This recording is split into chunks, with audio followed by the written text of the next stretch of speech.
ఉందో. Very good children, come on. Chairs లో కూర్చున్న పెద్దవాళ్ళు కూడా గట్టిగా బలమంతటితో యేసయ్యకు మన హృదయంలో నుండి ఆరాధన చేద్దాం ఇంకొకసారి.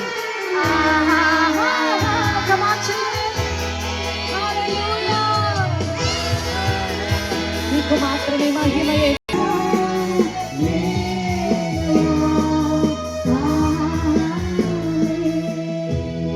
తండ్రి, వెరీ గుడ్ చిల్డ్రన్, చక్కగా మీరు మంచిగా వింటున్నారు.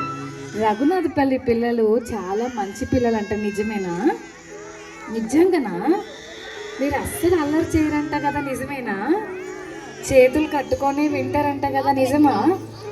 అసలు ఆ మాట చెప్తుంటేనే అందరూ భలే చేతులు కట్టుకున్నారా, సూపర్. అసలు ఎవ్వరు మాట్లాడట్లేదు, అందరు ఇటే చూస్తున్నారు. ఎవరైనా చేతులు కట్టుకోకుండా ఉంటారేమో అని చూస్తున్నా కానీ ప్రతి ఒక్కళ్ళు చేతులు కట్టుకున్నారు. ఎంత మంచి పిల్లలు నిజంగా. కానీ మీరు ఎంత మంచి పిల్లలు కదా. జాగ్రత్తగా వినండి. ఇప్పుడు కొన్ని మాటలు మనం నేర్చుకుందాం. ఒక ఊర్లో ఒక పెద్ద అడవి ఉందంట. ఏముంది పిల్లలు? ఆ అడవిలో ఒక గుర్రం ఉందంట. గుర్రం చూసారు ఎప్పుడైనా? హార్స్. ఆ హార్స్ ఒక డీరు రెండు ఫైటింగ్ చేసుకుంటున్నాయంట. ఎప్పుడన్నా మీరు ఫైటింగ్ చేసుకున్నారా? ఫైటింగ్ అంటే ఎట్లుంటుందో మీకు తెలియదు కదా. నిజం చెప్పండి, తెలుసా తెలీదా ఫైటింగ్ అంటే? మంచోళ్ళు రండి, నిజంగా ఒప్పుకున్నారు. అయితే ఈ హార్స్కి డీర్కి పెద్ద ఫైటింగ్ జరుగుతుంటే డీర్కి కొట్లాటం రాదు, కానీ దానికి కొమ్ములు ఉన్నాయి, చాలా షార్ప్ కొమ్ములు. ఆ కొమ్ములతో హార్స్ని గట్టిగా పొడిచేసిందంట. అబ్బా నాకు దెబ్బ తగిలింది, నన్ను వదిలిపెట్టు అని ఆ డీర్ నుంచి తప్పించుకోవడానికి హార్స్ పరిగెత్తుకుంటూ వెళ్ళిపోయిందట. వెళ్ళిపోయిన తర్వాత అనుకుంది, ఈ జింక సంగతి చెప్తా, నాకు దొరకకపోతుందా, నన్ను పొడుస్తుందా, నన్ను కొడుతుందా, ఎట్లయినా సరే దాని సంగతి చెప్తానని ఎగురుకుంటూ ఫాస్ట్గా ఉరుక్కుంటూ ఒక మూలకి వెళ్ళిందట. వెళ్ళేసరికి అక్కడ ఒక చెట్టు ఉంది. ఆ చెట్టు కింద ఒక వేటగాడు ఇన్ని బాణాలు పట్టుకొని హంటింగ్ చేద్దామని ఎతికి ఒక్క జంతువైనా దొరుకుతుందా అంటే ఒక్కటి కూడా దొరకకపోయేసరికి నీరసంగా చెట్టు కింద అలసిపోయి కూర్చున్నాడట. అప్పుడు గుర్రం ఆయన దగ్గరికి వెళ్ళి, ఏమైంది హంటర్ గారు, ఈ రోజంతా మీకు ఒక్క యానిమల్ కూడా దొరకలేదా అంటే, ఏం చేద్దాం హార్స్, ఒక్క జంతువు కూడా నాకు దొరకలేదు అని బాధపడుతుంటే ఈ హార్స్కి ఒక యానిమల్ గుర్తొచ్చింది. ఎవరై ఉండొచ్చు పిల్లలు? అరే మీ అందరు భలే చెప్పారు కరెక్ట్గా. ఎస్, మీరు అన్నది డీర్ కరెక్టే. నీకెందుకు, ఏం బాధపడద్దు, నేను ఎలాగైనా సరే ఆ జింకను పట్టిస్తాను. నేను ఎలాగో దాంతో ఫైట్ చేయలేకపోతున్నాను కాబట్టి నీ దగ్గర షార్ప్ బాణాలు ఉన్నాయి కదా, దాంతో ఒక్కసారి పొడిస్తే దెబ్బకి చచ్చిపోతుంది, నా కడుపులో కూడా ఉన్న కోపం అంతా పోతుంది, మంచిగా నీకు ఇట్లాగే కావాలని నేను ఎట్లాగైనా సరే పట్టిద్దామని అనుకున్నా, ఇదే గొప్ప ఛాన్స్ నాకు అని చెప్పి ఆ గుర్రము వేటగాడితో చెప్పిందంట. ఐ విల్ హెల్ప్ యూ, నేను నీకు హెల్ప్ చేస్తానని చెప్పిందంట. ఇప్పుడు మీరు చెప్పండి, ఎవరికి హెల్ప్ చేస్తానని చెప్పారు? ఎవరు? హార్స్. ఎవరికి హెల్ప్ చేస్తానని చెప్పింది? హంటర్కి.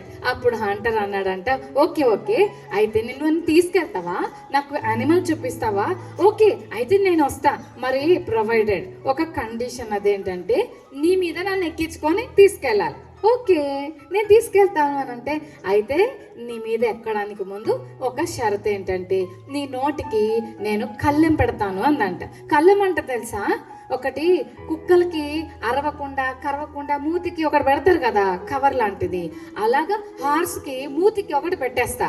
దానికి నువ్వు ఓకేనా అంటే హార్స్ అనింది, పోతే పోనీ ఏదైతే అయింది, ముందైతే జింక దొరకాలి, దాన్ని చంపేయాలి, అప్పుడుగా నా ప్రాణం నెమ్మది ఉండదని చెప్పి ఇదేం చేసిందంటే, ఓకే హంటర్ గారు మీరు పెట్టొచ్చు అని అడిగిందట. అప్పుడు ఆ హంటర్ దాని మూతికి కళ్ళెం పెట్టాడు. ఇక ఎక్కండి తీసుకెళ్తానని ఎక్కి చాలా స్పీడ్గా పరిగెత్తి మొత్తానికి ఒక చెట్టు వెనకాల దాక్కున్న జింకను చూసి, అదిగో అక్కడే ఉన్నాడు, సైలెంట్గా నేను ఇక్కడే ఉంటా, శబ్దం చేయను, మెల్లగా వెళ్ళి బాణం తీసుకొని అక్కడ అనేసరికి హంటరు అక్కడ కాదు అడవిలో, ఇక్కడ కాదు రఘునాథపల్లిలో కాదు, అక్కడ అడవిలో. అప్పుడు ఆ హంటరు బాణం తీసుకొని గురి చూసి దాన్ని కొట్టగా, అబ్బా నాకు తగిలేసింది, నాకు బాణం తగిలేసింది, నా వల్ల కావట్లేదు, ఎవరన్నా హెల్ప్ చేయండి అని జింక కేకలేస్తా ఉంటే హంటర్ అన్నాడు, దొరికిపోయింది, అమ్మయ్య ఈరోజు మా ఇంట్లో మంచి కర్రీ వండుకొని తినొచ్చాను అనుకుంటే గుర్రం అనుకుంటుంది, మంచిగైంది, నన్ను గుచ్చుతావా, నీ కొమ్ములతో నన్ను పొడుస్తావా, నా పగ తీర్చుకున్నా, నీ సంగతి మంచిగైంది అని అలాగే పగ తీర్చుకొని ఎంత హ్యాపీగా ఫీల్ అయిపోతుందో పిల్లలు. అప్పుడు వేటగాడి దగ్గరకు వచ్చి, చూసావా నేను నీకు ఎంత హెల్ప్ చేశానో అంటే, ఎస్ థ్యాంక్ యూ, నాకు మంచి జింక మాంసం ఈరోజు ఫుడ్ తినొచ్చు నేనని హ్యాపీగా ఫీల్ అవుతూ హంటర్ వెళ్ళబోతుంటే అప్పుడు హార్స్ అనిందంట, హంటర్ గారు మీరు ఒక విషయం మర్చిపోయారు, నా మూతికి మీరు పెట్టిన కళ్ళెం తీసేస్తారా అని అడిగిందంట హార్స్. అప్పుడు హంటర్ అన్నాడంట, ఏంటి తీసేది, ఈ కళ్ళం ఎందుకు పెట్టానో తెలుసా, ఈరోజు జింకను పట్టేయడానికి కాదు, నీలాంటి అందమైన హార్స్ నా జీవితంలో ఒక బానిసలాగా నాకు పని చేయడానికి, నన్ను ఎక్కించుకొని తిప్పడానికి, నా ఇంట్లో ఉండటానికి ఈ రోజు నుండి నేను బానిసగా తీసుకొచ్చేస్తున్నాను అన్నాడంట. అయ్యో, నేనేదో పగ తీర్చుకుందామని జింకను పట్టించబోతే ఆఖరికి ఏమైంది, హార్స్ బానిసగా ఉండాల్సి వచ్చింది.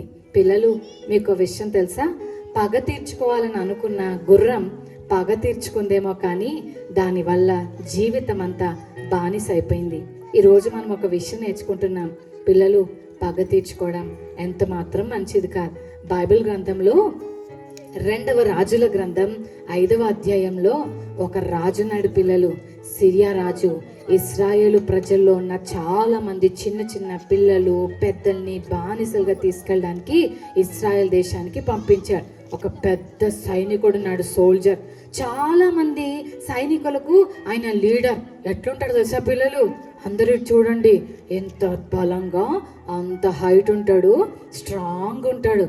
ఆయన వచ్చి ఇస్రాయల్ దేశంలోకి వచ్చి, ఏయ్ పాప ఇక్కడ తొందర రాపాయ్ అర్జెంటుగా రా అని రోడ్డు మీద ఉన్న ఒక పిల్లను చేయి పట్టుకొని తీసుకెళ్ళిపోతుంటే ఆ పాప ఏడుస్తుంది, అంకుల్ మాకు మమ్మీ కావాలి, నాకు డాడీ కావాలి, మమ్మీ లేకపోతే నేను ఉండలేను అంకుల్, ప్లీజ్ అంకుల్ మా ఇంటికి తీసుకెళ్ళిపోండి అంకుల్, నేను ఇంటికి వెళ్ళిపోతాను అంకుల్, నన్ను తీసుకెళ్ళకండి అంకుల్. ఏం మాట్లాడుతున్నావు, నడు, సైలెంట్గా నడు, ప్లీజ్ అంకుల్, అంకుల్ మీరు ఏం చెప్పినా చేస్తాను కానీ నన్ను మా ఇంటికి తీసుకెళ్ళిపోండి అంకుల్ అని ఏడుస్తూ ఉంది పిల్లలు. అయినా సరే బలవంతంగా తీసుకొని ఇస్రాయెల్ దేశం నుండి వాళ్ళ ఇంటికి తీసుకెళ్ళిపోయాడు పిల్లలు. ఆయన ఎవరో కాదు, నయమాన్ అంకుల్. ఎవరు పిల్లలు, గట్టిగా చెప్పండి, సూపర్. నయమాన్ అంకుల్ తీసుకెళ్ళాడు పిల్లలు. ఇక్కడ నుంచి ఇంట్లో అంతా క్లీన్ చేయాలి, ఇల్లు ఉడవాలి, తడిబట్టేయాలి. అంకుల్ నేను ఎప్పుడు మా ఇంట్లో ఇల్లు ఉడవలే.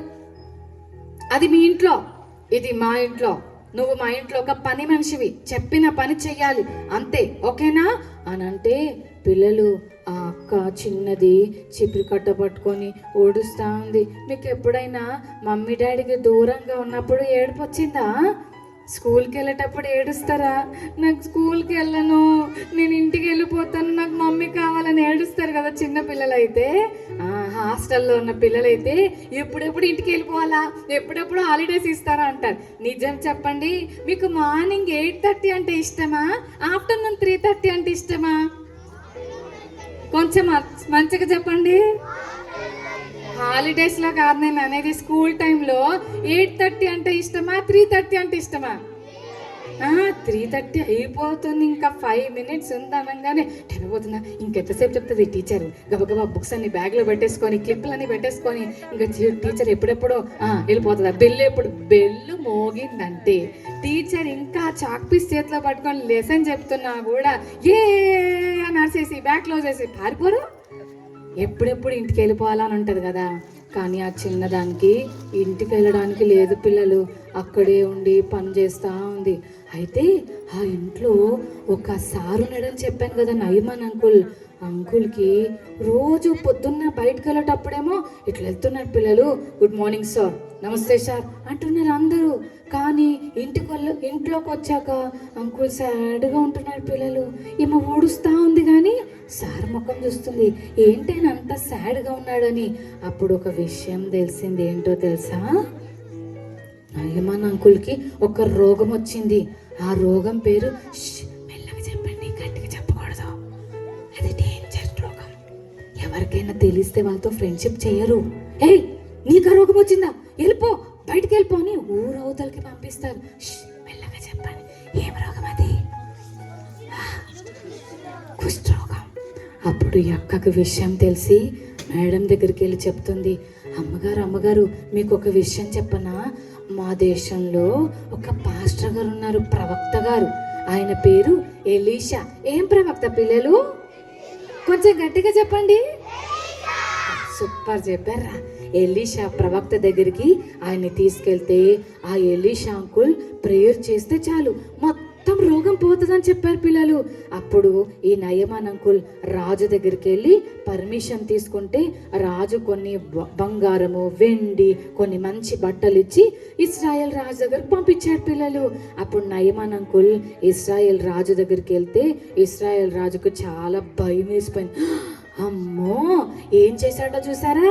ఆ సిరియా రాజు మా మీద యుద్ధం చేయడానికి ఏయో పంపించేసి కుష్ఠరోగం నుంచి బయటికి తీసుకురమ్మన్నాడు. ఎవరైనా కుష్ఠరోగం నుంచి బయటికి తీసుకురాగలరా? అది పెద్ద డేంజరస్ రోగం అని చెప్పి రాజు బట్టలు చింపుకుంటుంటే ఆ దేశంలో ఉన్న ఎలీషా ప్రవక్తకు వినిపించి, రాజా మీరేం భయపడొద్దు, ఆయన నా దగ్గర పంపండి అన్నాడు పిల్లలు. ఎవరి దగ్గరికి పంపమన్నాడు? గట్టిగా చెప్పాలి, ఎవరి దగ్గర పంపమన్నాడు? ఎలీషా ప్రవక్త దగ్గర పంపమంటే నయమాన్ అంకుల్ ఇలా నిలబడ్డాడు పిల్లలు. అందరు ఇటు చూడండి, చేతులు కట్టుకునే ఉన్నారు కదా మీరు. అరే నిజంగా చేతులు తీసేస్తారేమో అనుకున్నా, అసలు తీయలేదు. చక్కగా వింటున్నారు, సూపర్ అసలు మీరు. అయితే అందరు జాగ్రత్తగా వింటున్నారు కదా. మళ్ళీ మిమ్మల్ని క్వశ్చన్స్ అడిగితే చెప్పాలి, ఓకే? నయమాన్ అంకుల్ అనుకున్నాడు ఈ ఎలీషా అంకుల్ బయటకు వచ్చి తల మీద చేతులు పెట్టి కొంతమంది ఇట్లా అంటారు కదా, అట్లా అంటారేమో అనుకున్నాడు. కానీ నయమాన్ అంకుల్ బయట నిలబడ్డ ఎలీషా అంకుల్ తన సర్వెంట్ పిలిచి, బాబు ఇట్రా, బయటికి వెళ్ళి ఆ నయమానికి చెప్పు, యోర్దాన్ నదికి వెళ్ళి 7 సార్లు మునిగి రమ్మని చెప్పు అన్నాడు. ఎంత కోపం వచ్చిందో తెలుసా నయమాన్కి. ఎట్లా కనపడుతున్నా నేను సిరియా దేశానికి సైన్యాధిపతిని, నేనేంటి ఆ పనివాడు చెప్తే ఇదేంటి, నేను ఈనా అని వెళ్ళిపోతున్నాడు పిల్లలు. మీరు ఎప్పుడన్నా మీ ఇంట్లో అట్లాగే చేశారా? నిజం చెప్పండి. నాన్న వాటర్ తీసుకో, నేను ఈనపో మమ్మీ, నాకు కాళ్ళు నొప్పులు వస్తున్నాయి. అరే ఒకసారి ఫోన్ మోగుతుంది, ఆ ఫోన్ ఇటు అబ్బా మమ్మీ నాకు కడుపులో నొప్పి వస్తుంది మమ్మీ. అరే కొంచెం పాల ప్యాకెట్ తీసుకురా. ఎప్పుడు నేనే చెయ్యాలా? చెల్లికి చెప్పవా, తమ్ముడికి చెప్పవా అని ఏదో ఒకటి చెప్పి పని తప్పించుకునే ప్రయత్నం చేస్తారు కదా పిల్లలు. అవునా? చాలా మంది చేస్తారు కదా పిల్లలు. అయితే నయమాన్ అంకుల్ కూడా ఇట్లా వెళ్ళిపోతుంటే నయమాన్ అంకుల్తో వచ్చిన ఒక సర్వెంట్ ఉన్నంటే, సార్ ఇంత దూరం వచ్చాం కదా సార్, వెళ్ళిపోదాం పదండి సార్. ఏం కాదులే సార్, ఒక్కసారి ట్రై చేద్దాం పదండి సార్ అని వెనక్కి తీసుకెళ్ళాడు పిల్లలు. ఇప్పుడు అందరు ఇటు చూడండి, నయమాన్ అంకులు సిట్ అంటే అందరు కూర్చోవాలి, స్టాండ్ అంటే అందరు నిలబడాలి. కానీ ఇప్పుడేం చేసిందో తెలుసా? ఇప్పుడేం జరిగిందో తెలుసా? నయమాన్ అంకుల్ యోర్దాన్ నదికి వెళ్ళిన తర్వాత నయమాన్ అంకుల్ సిట్ అంటుంటే అక్కడ సర్వెంట్ లెక్క పెడుతున్నాడు. కమాన్ 1 గుంజీలు తీస్తున్నాడు నీళ్ళలో. 1 అంటే లెక్క చెప్పండి, మీరు కౌంట్ చేయండి ఇప్పుడు. 1 2 3 చాలు 3 అని చూసుకుంటున్నాడు. ఏం పోలేదుగా, ఆ రోగం అట్లాగే ఉంది. మనం మామూలుగా 2 టైమ్స్ మునిగామనుకో, అప్పుడు కొంచెమన్నా హీలింగ్ రావాలని అనుకుంటాం కదా. అయినా 3 టైమ్స్ అన్నా మునిగినా ఏం కాలేదు. నెక్స్ట్ 4 కమాన్ 5 6 అరే 6కైనా కొంచెమైనా ఏమైనా బాగా అవుతుందని చూస్తే 6 టైమ్స్ మునిగినా ఏం కాలే పిల్లలు. మీకు ఓపిక వస్తుందా? మనకైతే ఎంత చిరాకేస్తుందా సార్. నేనేం చెయ్యను పో, 6 సార్లు చేస్తే ఏం కాదు, పెద్ద 7వ సారి చేస్తే అయిపోతుందా? నేనేం చెయ్యను పో, వెళ్ళిపోతా. సార్ ప్లీజ్ సార్ నా మాటినండి సార్.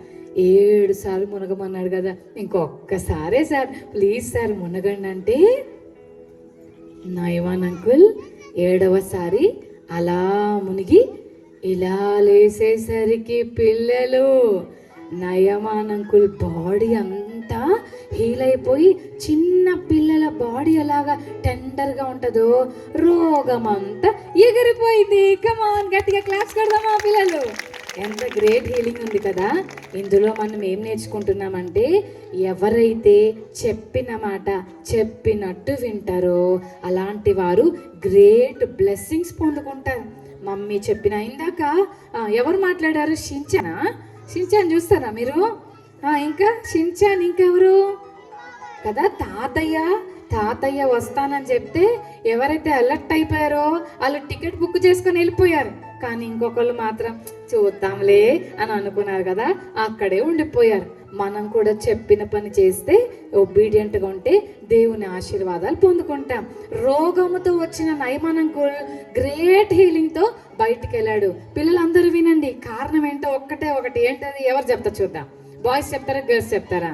నయమాన్ అంకుల్ హీలింగ్ పొందడానికి ఏం చేశాడు అంటే ఏం చేశాడు? చెప్పిన పని చేశాడు. సో ఈరోజు మనం కూడా ఏం చేయాలి? మళ్ళీ చెప్పండి. Very good. చెప్పిన పని చెయ్యాలి. అలా చెయ్యకపోతే ఏమవుతుందో తెలుసా? దేవుని కోపం మన మీదకి వస్తుంది పిల్లలు. అది బ్లెస్సింగ్ కాదు. బైబిల్లో దేవుడు చెప్పిన గొప్ప ఆజ్ఞ ఏంటో తెలుసా? పిల్లలారా, మీరు దీర్ఘాయుష్మంతులు అగునట్లుగా మీ తల్లిని మీ తండ్రిని సన్మానించండి అని ఉంది పిల్లలు. ఈ చిన్న అక్క ఏం చేసిందో 5 మాటలు చెప్తా, గుర్తుపెట్టుకోవాలి. ఎంతమందికి మీ రైట్ హ్యాండ్కి 5 ఫింగర్స్ ఉన్నాయి? ఒకసారి చూపించండి. అందరికీ 5 ఫింగర్సే ఉన్నాయా? ఎవరికైనా 6 ఉన్నాయా? 6 ఉన్నాయా? లేవు కదా. ఓకే, అందరం పేర్లు పెట్టుకుందాం. ఓకే, ఈ అక్క చేసిన పనుల్లో నెంబర్ 1 ఏంటంటే, దేశాన్ని వదిలిపెట్టిన దేవుణ్ణి వదిలిపెట్టలే కదా. ఇజ్రాయెల్ దేశం నుంచి వచ్చింది, దేవుణ్ణి వదిలిపెట్టిందా? మమ్మీని వదిలిపెట్టింది, డాడీని వదిలిపెట్టింది, ఫ్రెండ్స్ని వదిలిపెట్టింది, నైబర్స్ని వదిలిపెట్టింది, కానీ ఎవరిని వదిలిపెట్టలేదు? గట్టిగా చెప్పాలా? దేవుణ్ణి వదిలిపెట్టి. పిల్లలు మీరు కూడా అంతే. ఏసైని వదిలిపెట్టకండి. ఎన్ని సమస్యలు వచ్చినా, ఎంత కష్టం వచ్చినా, ఎక్కడున్నా, ఏ ప్రాంతంలో ఉన్నా, ఏ సమస్యలు మీ లైఫ్లో వచ్చినా ఎవరిని వదిలిపెట్టకూడదు? రెండవది ఏంటో తెలుసా?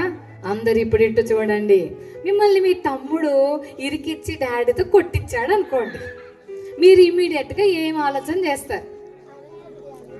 కమన్ ఎవరు చెప్తున్నారు? కరెక్ట్ చెప్తున్నారు, చెప్పండి.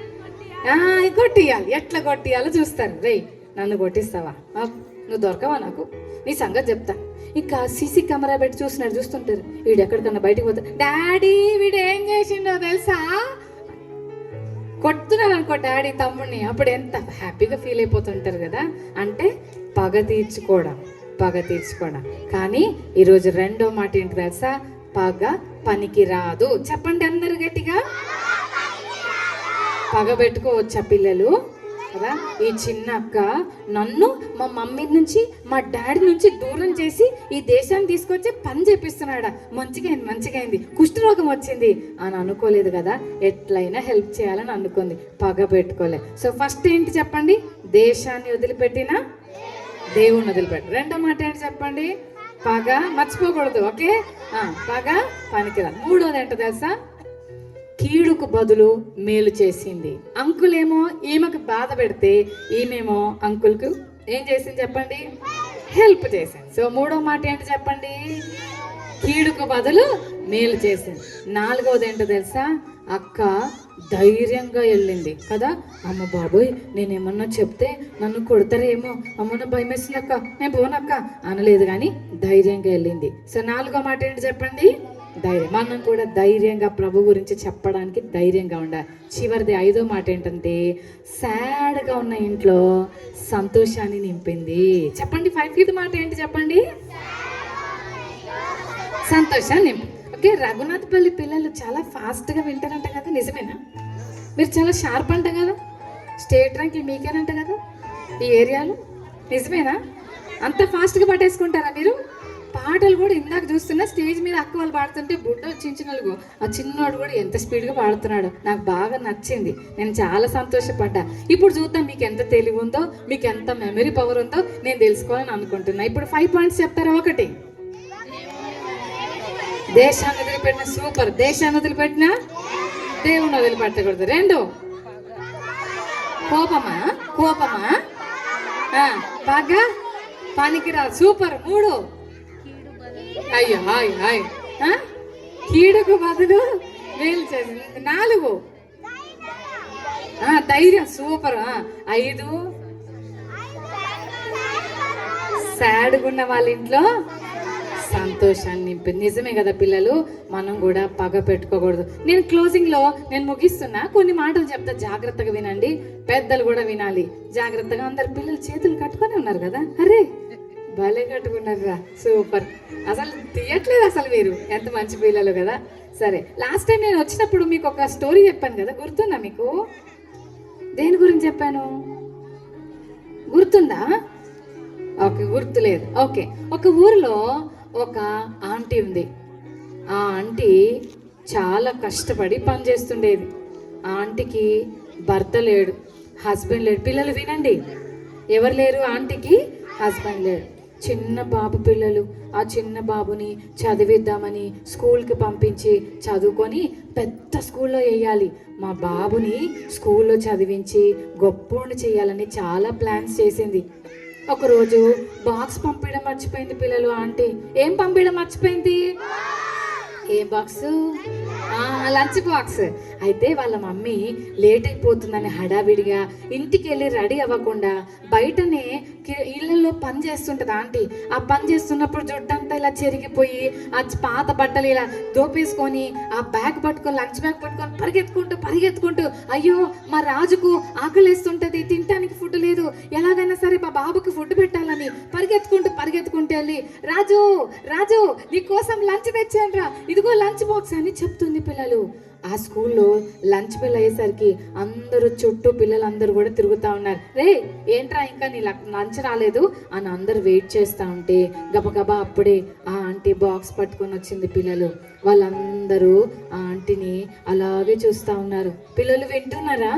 అందరు అలా చూస్తుంటే ఆంటీ అంది, నాన్న లేట్ అయిపోయింది, ఏమనుకోకు నాన్న, నీ కోడిగుడ్డు కూర అంటే ఇష్టం కదా, అందుకని ఫాస్ట్గా వండేసాను, గబగబా తినేసే నాన్న, ఓకేనా, నేను వెళ్తున్నా బాయ్ అని చెప్పి వెళ్తుంటే రాజు బాయ్ కూడా చెప్పట్లే. పిల్లలు అలాగే చూస్తున్నాడు.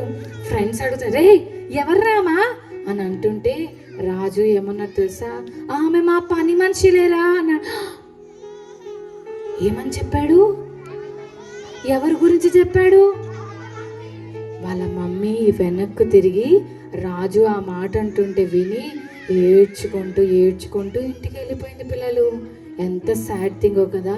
పిల్లలు ఏడ్చుకుంటూ ఇంటికి వెళ్ళిపోయేసరికి స్కూల్ నుంచి రాగానే బ్యాగ్ ఇసిరిపెట్టి, మమ్మీ నీకెన్నిసార్లు చెప్పాను స్కూల్కి రావద్దని, నువ్వు చూసావా ఎలా ఉన్నావో, నీ మొక్కం చూడు, చింపిరి జుట్టేసుకొని పాత బట్టలు వేసుకొని పనులకి వెళ్ళి అదే అవతారంతో స్కూల్కి వచ్చి నా పరువు తీద్దామని వచ్చావా? ఇంకొకసారి స్కూల్కి వచ్చావంటే బాగో చెప్తున్నా, నేను అసలు ఇక్కడ చదవను కూడా చదవను, వేరే ఊరు వెళ్ళిపోతాను, హైదరాబాద్ వెళ్ళిపోయి చదువుకుంటానని ఇక్కడ చదువుకోను మమ్మీ అని చెప్పి బలవంతంగా వాళ్ళ మమ్మీని హాస్టల్లో జాయిన్ చేయమంటే, ఒరే నా దగ్గర డబ్బులు లేవురా, ఇప్పుడే కూలి పని చేసుకుంటూ ఏదో కింద మీద పడి చదివిస్తున్నాను రా, హైదరాబాద్ వెళ్ళి చదివించాను, అవన్నీ నాకు తెలియదు మమ్మీ, నేనైతే ఇక్కడ ఉండను, వెళ్ళిపోతాను హైదరాబాద్ అని అంటే మెడలో ఉన్న బంగారాన్ని అమ్మేసి హైదరాబాద్ పంపించి బాబుని చదివిస్తుంటే ఒక్క రోజు కూడా ఇంటికి రాలేదు. పిల్లలు మీకు హాలిడేస్ అయితే ఇంటికి వస్తారు కదా, హాస్టల్ నుంచి ఇంటికి వస్తారు, హాలిడేస్ అయితే ఇంట్లోనే ఉంటారు కదా, ఇన్ని ఇయర్స్ నుంచి ఇంటికి రాలేదు. పిల్లలు చాలా బాధపడుతుంది మమ్మీ, ఏంటి వీడు ఇంటికి రావట్లేదు, ఇక్కడ నుంచి నేను చాలా కష్టపడి జీతం సంపాదించి పంపిస్తున్నాను కానీ అసలు వీడు ఇంటికి రావట్లేదు ఏంటని చాలా ఇయర్స్ చూసింది. పిల్లలు ఎక్కడుంటాడో తెలీదు, ఏం చదువుతున్నాడో తెలీదు, డబ్బులైతే పంపిస్తుంది కానీ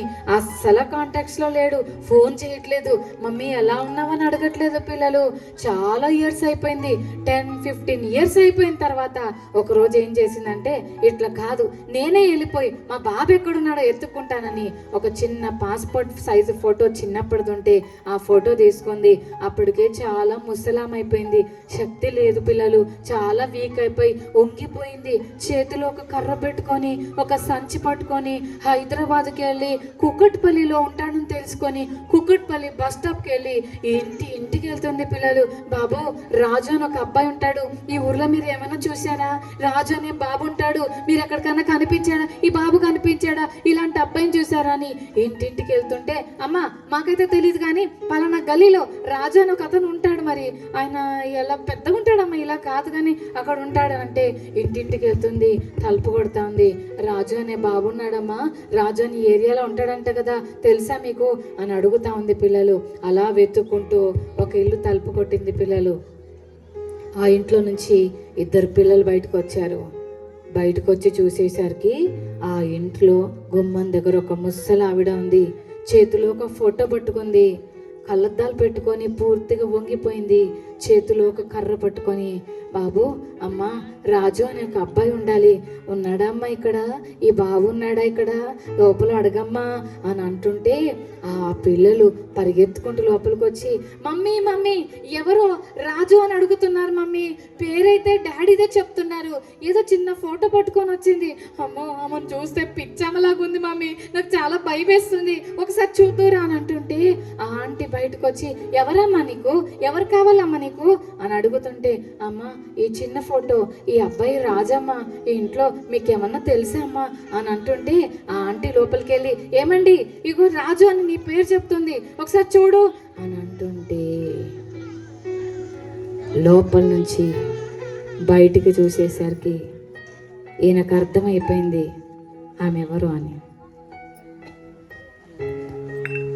ఈమె మా అమ్మ అని చెప్తే నా భార్య నా పిల్లలు నన్ను ఏమనుకుంటారో అని ఆమె దగ్గరికి వెళ్ళి, ఎవరమ్మా నువ్వు, ఏం కావాలమ్మా, ఇక్కడ ఎవరు లేరు రాజు, పో పో పో అని అంటుంటే అలాగే చూసింది.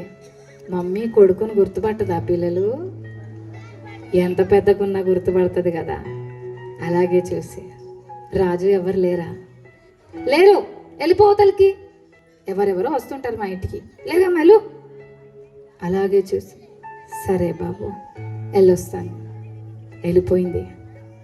ఆఫ్టర్ 5 years స్కూల్ పిల్లలందరూ 10th క్లాస్ చదువుకున్న పిల్లలు 20 years బ్యాక్ చదువుకున్న వాళ్ళందరూ స్కూల్లో కలుద్దామని వచ్చారు. అప్పుడు ఈ రాజు స్కూల్కి వెళ్ళి, మా ముసలిది చచ్చిపోయిందా బతుకుందా చూసొద్దామని స్కూల్ నుంచి వెళ్ళాడు. పిల్లలు వెళ్ళేసరికి ఏం జరిగిందో తెలుసా, ఆ ఇల్లు ఎలా ఉందో చూద్దాం అనుకున్నాడు.